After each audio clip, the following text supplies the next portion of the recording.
Cars like this. Yeah, the Marcos guys. Beautiful Aston Martin GT car on the course now. Which variant is this? This is the V12, the small body V12. It's a Vantage V12, the fastest car they make, and glorious, and yet not the most expensive. Great machine for the performance lover. That's obviously a relative term when you say not the most expensive. Lotus Evora coming past us as the Aston Martin makes its way to the top. This Lotus has been given some pretty good press, and very important car for Lotus. Very important indeed. The great thing about it is that it is a 2+2, so you can get your kids in the back. You can have a car that looks like that, but get your kids in the back. Okay, and here's a car you most certainly can't get your kids in the back of. This, I am convinced, is two motorcycles welded together. Well, it might as well be, because that's KTM's major business, making motorcycles, isn't it? But it does look a little odd to me, but they do the business. Lots of carbon fibre, huge car to weight ratio, goes like a rocket, if you want to say. Is it an Audi engine? Audi engines, yeah.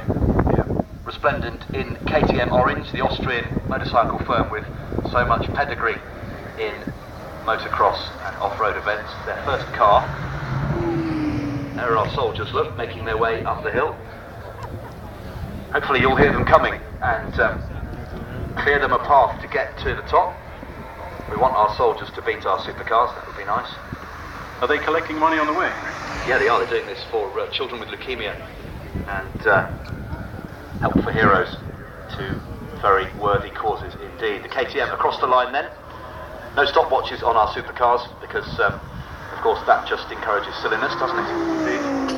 Silliness happens anyway, I think. And there is my all-time, ultimate, no arguing, undebatable favourite road car of all time, the Porsche 911. It's absolutely hundreds of different derivatives over the years. Look at that. I must tell you, I came to Goodwood today in a Porsche 911 four-wheel drive version. Wasn't too bad. Did the job. Such a miserable existence you lead, Steve. Admittedly, it was not a GT3 like this. This is a glorious car. This is the latest GT3. We've seen several derivatives of the 996 and 997 variants of the 911. I'm guessing this is the most hardcore of the GT3 Porsches. I would say so, yeah.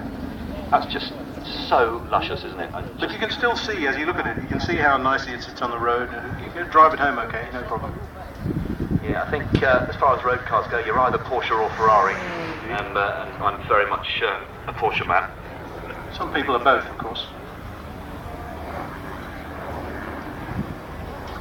I tell you what, that's impressive. Someone from BP Ultimate took me seriously and ran up to the commentary box. The fiberglass car that the Royal Artillery soldiers are carrying weighs 100 kilos, which is quite heavy. They're making their way up the hill with that on their shoulders. You'll be pleased to see your favourite Porsche caught up the car in front. Of course it did. Actually, when I say I'm all Porsche and not Ferrari, I have to take that back, because that proper GT Ferrari is beautiful, isn't it? It is. Have one of each. This car, the California, is a very interesting car for Ferrari. It has a metal retractable roof which disappears into the back. Very practical car, and yet with all the wonderful Ferrari qualities. My little friend Zach Collier is up here with me in the commentary box. He's a supercar fan. Zach, Porsche or Ferrari? Ferrari. Oh dear. Well, that contradicts what I said, so he won't be welcome here again next year. Thank you, Zach. Interesting car here, the Porsche Super Sport, being driven seriously in anger. It's a very powerful car, but it runs on E85, 85% ethanol fuel, so it could be classed, despite the power, speed and huge engine capacity, as an economy car. I guess you need to develop huge amounts of power to make such a heavy car go quickly. You do, indeed you do.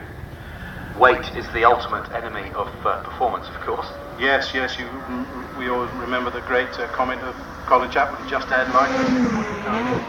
Yes, don't put any nuts and bolts in it. No. Ferrari 430 Spider goes past us at Morecambe, sounding glorious. And here's this extraordinarily rorty Bathurst spec. Vauxhall. Yes, lovely car. Also driven in anger by the look of it.